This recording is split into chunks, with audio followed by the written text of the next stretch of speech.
ದೈವಿಕ ಶಕ್ತಿಯನ್ನ ಪಡೆಯುವುದು ಬೇರೆ, ಹ್ಮ್ ಆಧ್ಯಾತ್ಮಿಕವಾಗಿ ಬೆಳೆಯುವುದು ಬೇರೆ.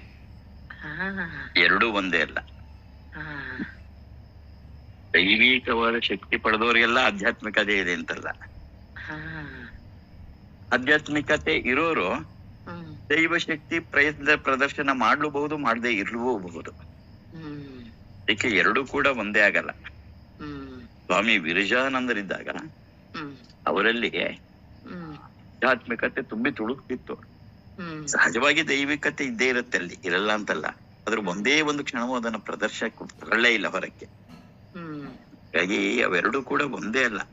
ಹ್ಮ್ ಎರಡೂ ಕೂಡ ಒಬ್ಬ ವ್ಯಕ್ತಿಗೆ ದೈವಿಕ ಶಕ್ತಿ ಪ್ರದರ್ಶನವಾಗ್ತಿದೆ ಅಂತ ಆತ ಆಧ್ಯಾತ್ಮಿಕತೆಯಲ್ಲಿ ಇದ್ದಾನೆ ಅಂತ ಅರ್ಥ ಅಲ್ಲ. ಹ್ಮ್ ಎರಡೂ ಕೂಡ ಬಹಳ ಬೇರೆ ಬೇರೆ ದಿಕ್ಕು ಅಂತಲೇ ಹೇಳ್ಬಿಡ್ಬೋದು. ಹ್ಮ್